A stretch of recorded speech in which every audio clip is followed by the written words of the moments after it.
Hello everyone. I am your mentor and trainer for PSIR optional for the Civil Services Examination. My name is Tejal Khandelwal and you are watching Tejal Khandelwal Study Center. So now that Civil Services Examination preliminary is over, you all know what has to be done. You all know that you have to revise your notes. You all know that you have to make synopsis of your notes. You all know that you have to do your consolidation for the PSIR optional. You all know that you'll have to write answers. You all know that you have to write answers in an examination like situation, sitting for 3 hours. You all know that you have to get feedback which is impartial nature on your answers from your mentors. All of you know what has to be done. There is no dearth of knowledge of knowing what an aspirant has to do. However, the key catch here is that you all don't do it. So those who want to do it, I am here as a problem solver for any queries related to your civil services examination preparation. You will get this mentorship only and only on my channel, Tejal Khandelwal Study Center. So you can watch the videos. They are absolutely available for all serious aspirants who want to be part of this journey with us. A very important component here is analysis of the past year questions. I will clearly point to you as well as discuss what you have to do in the past year question. So you can follow that. However, before moving on to doing the action, let me tell you how important an analysis is and how repetitive UPSC is.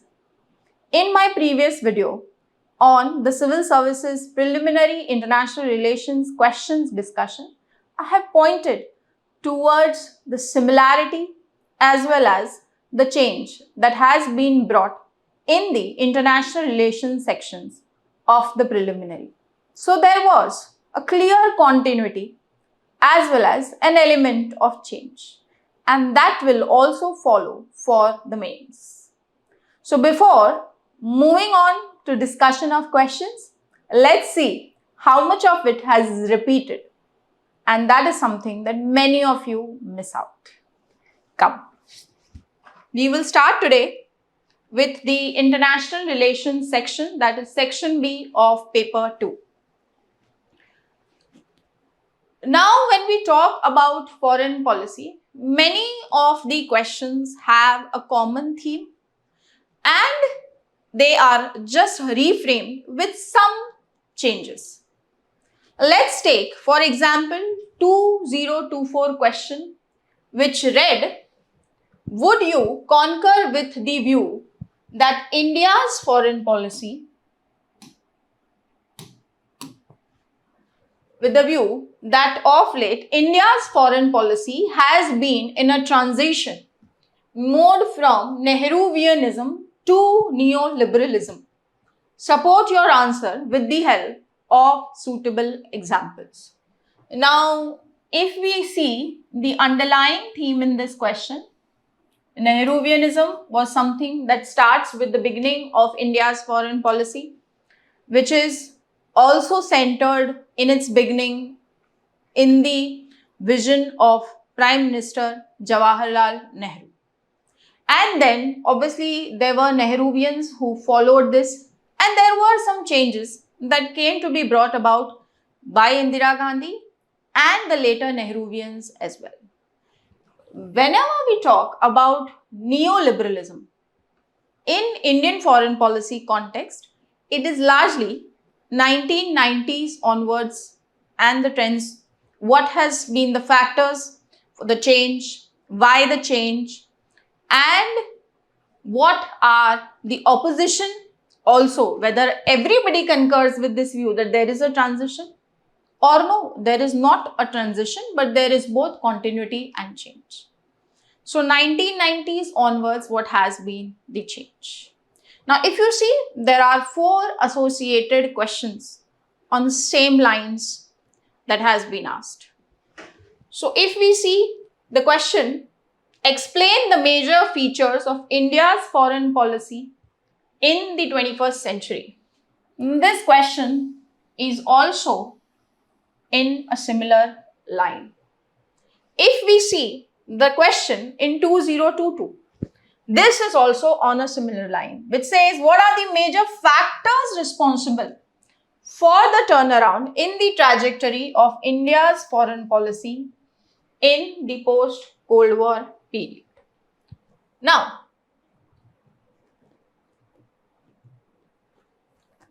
let's move. Question in 2018 clearly read, do you agree with the view that Indian foreign policy is increasingly being shaped by the neoliberal outlook?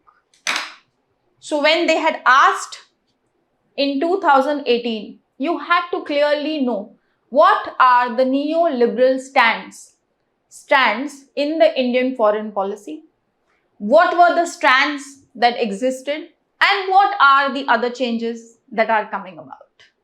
So an entire theme preparation had to be done since then. We are in 2025.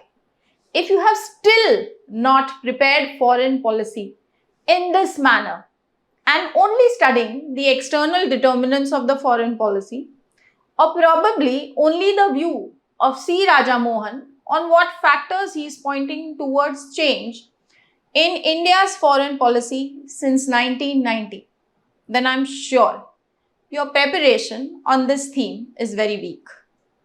So let's see how you should have approached these 4 questions and what should have been brought about. So please be in alignment with us. Follow the booklet question number, because that will be the question that will be displayed on the board. Whatever numbering I am doing here is in alignment with the question number in the booklet. So today we are starting with India's foreign policy, and I am starting with the 2024 question. Okay, this question has direct linkage with one question that is also in 2018, that is the foreign policy of India having a neoliberal outlook. So both these questions are on similar lines, and associated questions we see that in 2023, in 2022 and in 2018 has been that what are the factors responsible towards the change in India's foreign policy, or what are the features of India's foreign policy in the 21st century. So let's begin with this question. Now I know many of you here don't know with lot of clarity what are these 3 stands in India's foreign policy. So before moving to the discussion of the questions, I will briefly tell you what are these 3 strands and schools of thought. So firstly, the debate about whether there is a transition in India's foreign policy is between Kanti Bajpai and Stephen Cohen. So they are 2 key scholars who are debating whether there is only shift towards neoliberalism or there is a continuity and change. So Kanti Bajpai is of the view that there is a shift and transition towards neoliberalism. Stephen Cohen, on the other side, says that no, we can always see the Nehruvian strands in Indian foreign policy even after 1990. Okay, so the context of this debate is between these 2 scholars. I will take that again in the question discussion. But before that, let's move about this transition, and we will also discuss examples Examples, since there is too much, we will take three important aspects and very important partners as well. So we will take USA, we will take China, and we will also take Pakistan. Okay. Now, so when we talk about Nehruvianism, what is the key thought in Nehruvianism? The key thought in Nehruvianism is that we can, by peace and negotiations, address all the problems in the anarchic international system. So there is one thing which is common in these three schools of thought, that all three agree that there is anarchic nature of the international system. However, all of them differentiate on the role of weapons, on the utility of force and war in foreign policy. Okay.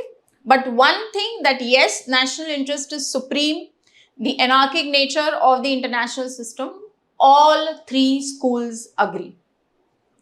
Now, when we talk about Nehruvianism again, so Nehruvianism says that by peace, by negotiations, by communication, there can be a transformation in international relations.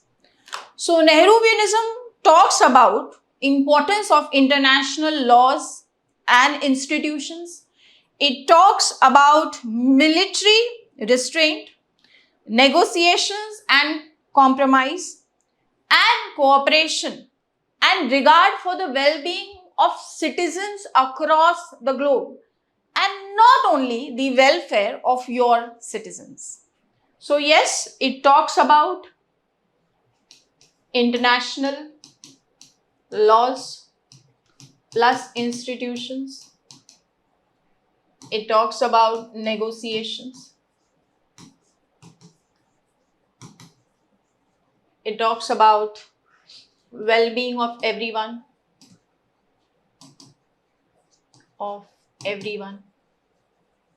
Talks of, signing treaties. If you want to see the manifestation of Nehruvianism in the very beginning, that is in the NAM as well as the principles of Panchashil. But don't understand Nehruvianism only in its manifestation. What is more important, that you have to understand the thought. What is the key idea of the thought? Now coming to neoliberalism. So neoliberalism, similar like complex interdependence idea, and it says that states not only have focus on military preparedness. Economic well-being is very, very important, and the economic well-being also shapes what is the nature of your military and how well you are prepared. So their focus is by economic cooperation and complex interdependence. The irrelevance of force will be there. So utility of force will be less, and we will focus more on economic cooperation, and then it will move on to other areas. It will transform, and not only military power is being important is in foreign policy. So they talk about the economic factor is more important, right, than being a military power. And they say that what is the nature of economics also determines to what extent your military is strong. So what are the kinds of suggestions they give? So they talk about free trade and free market policies. And this is how things will get better. Okay. Now let's come to hyperrealism. When we talk about hyperrealism is focusing on the utility of force, development of utility of force in order to evade the anarchic system of international relations. So they say that military power and force are ultimately the only way of safeguarding domestic order internally also, as well as the external interest. Therefore, it has a very pessimistic view of international relations. They say threat and counter threat, states are doomed to BOP, deterrence and war. So for them, force, BOP, deterrence, threat and counter threat.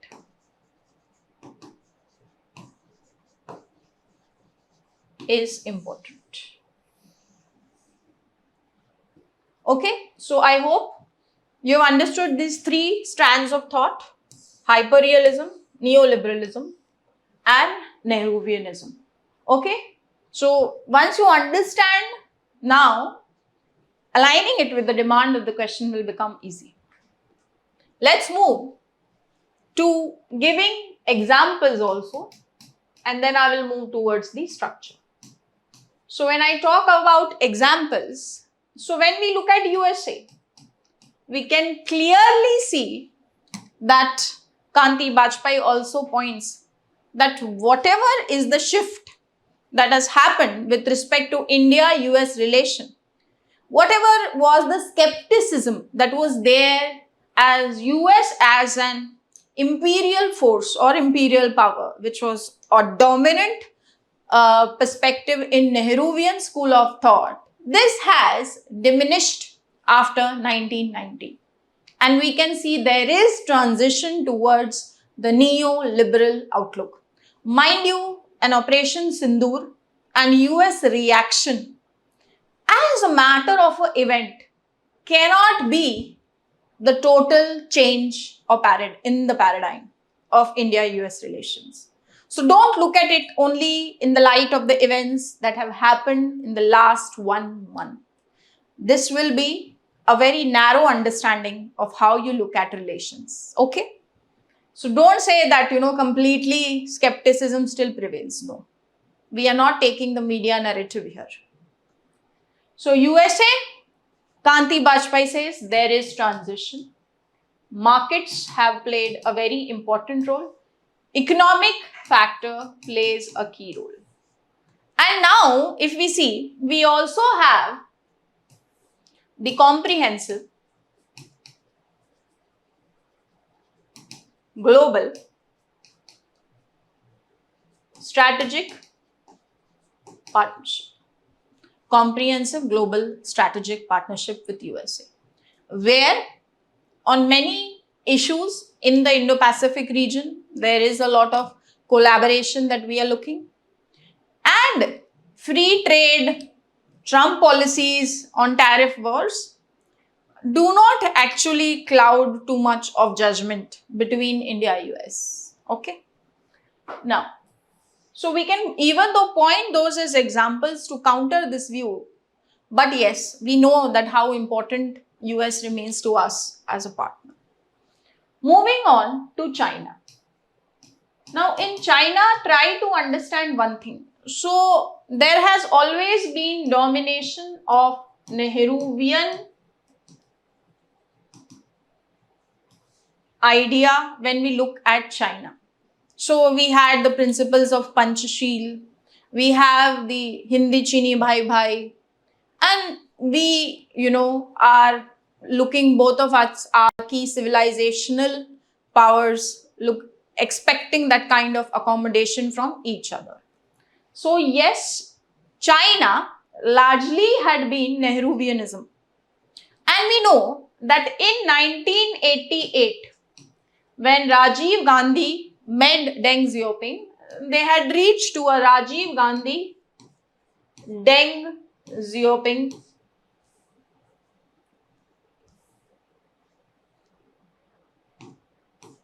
consensus. And what did this consensus say? This consensus says that the border problem, which is obviously a part of realist problem, this border problem should not cloud the entire relations between India and China. So we had de-aligned the border problem from the overall set of relations, which means we will cooperate economically. So we can see from Nehruvianism, there was a transition that happened towards neoliberal ideas. However, we know after Galwan and in light of the contemporary dynamics in the Indo-Pacific region, even if there have been some strong measures that have been taken, we will see that in India's foreign policy, negotiation is also important with China because it is a major power. So we are negotiating, we are talking. Even Doklam was solved diplomatically, which means Nehruvianism is there. There is neoliberal idea also because we still continue to be important trade partners. And we also see a sort of realism that is coming. So, why? Because when we talk about the Chinese, we can say that now this Deng Xiaoping consensus does not remain a relevant consensus in India-China relations. So what is the new idea here? So we are saying border is prerequisite to overall relation. And we are doing this also. And we are doing this also. So even though in 1990s we could see some shift with India-China relations from the Nehruvian school of thought, obviously towards this Deng Xiaoping consensus, Rajiv Gandhi Deng Xiaoping consensus, which also was determined by the potential between the cooperation between two countries. We also see that there is a realism that has emerged in the context of India-China relations, which means this consensus is no more so relevant. Border will be a very important parameter. But does that mean neoliberal is away? No. We still continue to cooperate on the economic front because there is so much dependency. Because of the complex interdependence that is there between India and China, probably these two things are happening. So neoliberal framework remains relevant when we talk about India-China relations. So that is the nuance that you have to take. Now, okay, so you can give these two examples. You can also talk about Pakistan. Since I know that all of this will interest you more. When we talk of Pakistan, Kanti Bajpai says there is a mix of both. There is a mix of Nehruvianism, which means we were trying to cooperate. Agra summit, other things also happened in the beginning of the 21st century. There was declarations, A.B. Vajpayee was trying to cooperate. So yes, Nehruvian sort of methodology to cooperate, to talk was there. But after 2008, what happened? There was a different thought process that came and the remarkable change. So terror attacks in Mumbai did change or shake the preparedness level that had to be brought in towards Pakistan and terrorism, right? But when we see 2014 onwards, even in the beginning where Prime Minister Modi is trying to be cordial with his counterpart in Pakistan, but after the Pathankot and Uri attack, there is a complete shift from this. And this is not absolutely by some economic cooperation. So, Nehruvianism was relevant. We were cooperating economically also. So, neoliberal, yes, in a way, but we also see a sort of realism coming. Hyper-realism, Kanti Bajpai terms it, between India's policy towards Pakistan. So, terror and talks cannot go together is what kind of a statement? Okay. Now, abeyance of the Indus Water Treaty. What kind of idea, right? And the strong response in the form of Operation Sindoor. What does this define? So this shows that yes, we are moving towards this, and whenever we want to talk to Pakistan, it will be on the terms that India will decide, right? So this is the kind of policy that is there towards Pakistan. So we can see strands like Nehruvianism. There is neoliberal idea, economic cooperation continued, and now after Pathankot, there is more and more realistic. And Operation Sindoor has even made nuclear deterrence irrelevant to India's outlook towards Pakistan. So we are not scared. We are ready to exercise this option. Okay. But Kanti Bajpayee obviously says that it was a mix of both when we look at Pakistan. He also gives example of nuclear weapons. So Nehruvianism with respect to nuclear weapons will say that Nehruvian idea will say that disarmament, nuclear disarmament. But you know, now this idea remains a utopian goal. So there was a shift from Nehruvianism to neoliberalism. Even in nuclear weapons, that's why India is responsible nuclear weapons state. We are part of the regimes. We become, we get special status with respect to the nuclear order in NPT, right? So, I'm sorry, in the NSG, right? So, what is all this? Why? So, this shift from Nehruvian to neoliberal is there even in the, and now we only don't talk of nuclear disarmament. What are we saying? We are saying that India is looking for what? India is talking about arms control with more emphasis is there. So disarmament is like a utopian goal. Either it is abolition of weapons for everyone, or we can't have India giving up nuclear weapons. ठीक है, तो ये जो डिसआर्मामेंट है, today it is a utopian idea.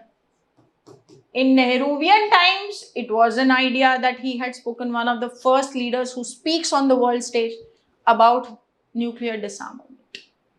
Okay, but today we know that this is more a utopian goal in India's foreign policy, and we say that either abolish or we will be more happy to do arms control kind of cooperation. Fine. So I think this is enough to understand the three strands of thought, and we've given clear examples. Now let's structure the question. So I'll come to the structure of the question. Now, would you concur with the view that of late India's foreign policy has been in a transition mode from Nehruvianism to neoliberalism? Support your answer with the help of suitable examples. So, when we talk about India's foreign policy, so you can start that India's foreign policy can be viewed, or approach towards India's foreign policy can be viewed in three ways. That is Nehruvianism,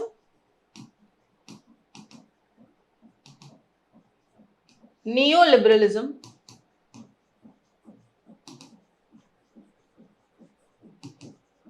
and hyperrealism.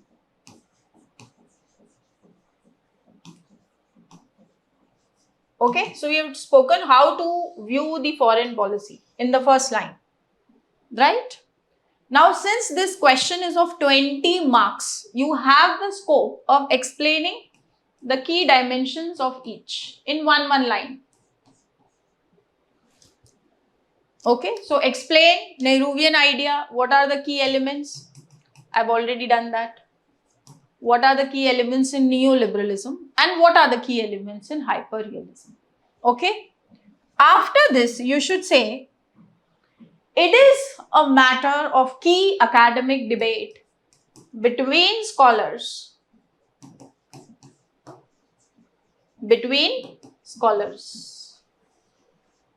whether India's foreign policy has a transition from Nehruvianism to neoliberalism, or there are other ways of explaining or other approaches to analyze India's foreign policy. So it is very much an academic debate. So first we will talk about what the question only says. So thesis of the question. What is thesis? Question is clearly saying what? Question is saying that there is a transition. Who is supporting transition? कांति वाजपेयी. तो पहले इनका ही view लिखो. So Kanti Bajpai says yes, transition.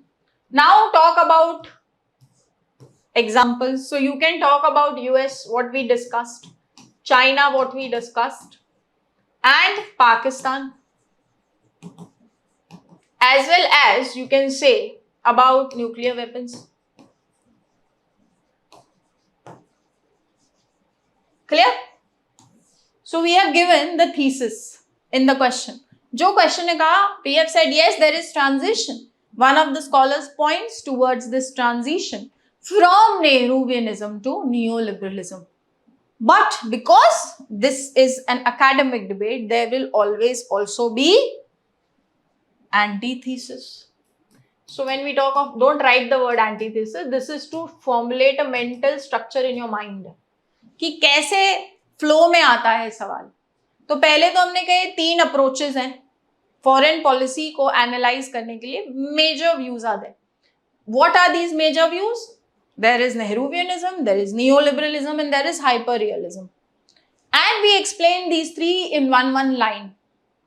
Then we say that whether this transition is occurring or no is a matter of debate. So those who support this debate that yes, there is a shift is Kanti Bajpai. Now, who is giving the antithesis? Very important. If you don't write this, your answer is incomplete. So you talk about Stephen Cohen. So Stephen Cohen says, if we talk about the changes and continuity in foreign policy, so he says that Nehruvianism has always survived in different forms. So he talks of Nehru's Nehruvianism as classical.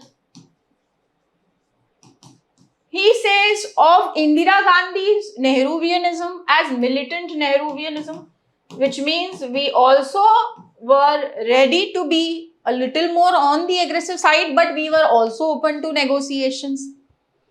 And then he also, Stephen Cohen also talks about post-war, Cold War Nehruvians. And what is the key idea in this post-Cold War Nehruvianism? This post-Cold War Nehruvianism talks about unipolarity should be opposed and we should move towards a more multipolar order. No unipolar order, but we should move towards establishing a multipolar order. Is this much clear to you?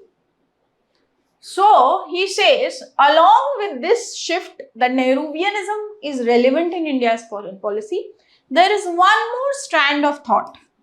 That is obviously realism, which has become vital in India's foreign policy. And he also talks that along with Nehruvianism, realism, there is one more approach, and that is revivalism. You don't know of revivalism? Revivalism, who are the revivalists? Who call India as a civilizational state. So, revivalist क्या कहते हैं? Revivalists say India is a civilizational state. Comprising of what? So, Hindu idea. Okay? So, very rich heritage culture. Fine? So, revivalist say India is fundamentally Hindu and under threat from both external and internal enemies. Now, you don't need to write the term Hindu, but you can say those who say India is a civilizational state. This importance of identity creation of India, the narrative of India in this time, this revivalism has come. So Stephen Cohen will give that Nehruvianism has survived. We can't see or we can't say transition हो चुका है. But कांति वाजपेयी से transition हो चुका है. Stephen Cohen से नहीं. We can see Nehruvianism continuing in the post-Cold War Nehruvianism, which talks about a multipolar order, and that we can see in how NAM has also revived itself, as well as how there is realism also, which is important, and revivalism also, which is important view, which is shaping India's foreign policy. Okay, now you are civil servants. So you cannot leave any debate by only giving a thesis and an antithesis. So what will you do? You will give a synthesis.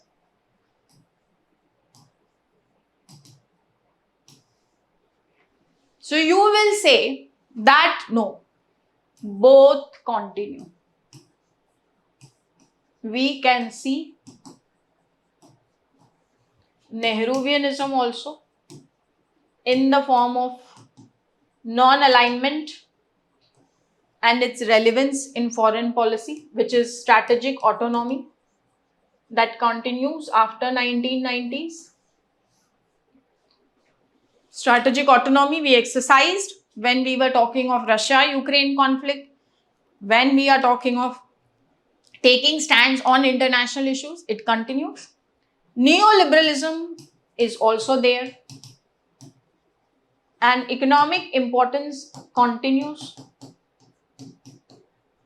And India in itself follows the India way. So India is a civilizational power, as Jaishankar says. Indian exceptionalism hai ki nahi? Indian exceptionalism.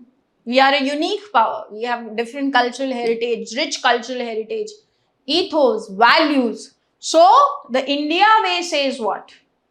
India way says that India will be an ethical power. So we also eventually, even if Nehruvian idea is important, neoliberal is important, realism is important, sab hai. Lekin what will be the final greater narrative that we want to give to the world? What is a greater message? The India way. And those who are evaluating your papers like you talking this way. So write about S. Jaishankar's book and write India way. That's how you conclude. So we have solved which question? 2024 question and 2018 question. Okay. Which said, what was the 2018 question? Let me repeat it once again for you. Yes. Do you agree with the view that Indian foreign policy is increasingly being shaped by the neoliberal outlook? ठीक है? So you can say that yes, similar. Do you agree with the view? So वही question है, same. ठीक है? Answer दोनों का similar. I hope this discussion has helped you and think of foreign policy in a more nuanced manner. Don't look at only 1 month's events or 6 months event to change everything holistically. There can be misunderstandings that were there even during the Russia-Ukraine conflict between India and US on how we were looking at things and how they wanted us to be. That has not changed the paradigm of India-US relations. So don't say that, the US has proved it is not a great friend, this, that. No, you don't have to write such things. Okay? Fine. I hope this has helped you. Any queries you have, put it in the comment box so that I can revert to you in a better manner. Thank you.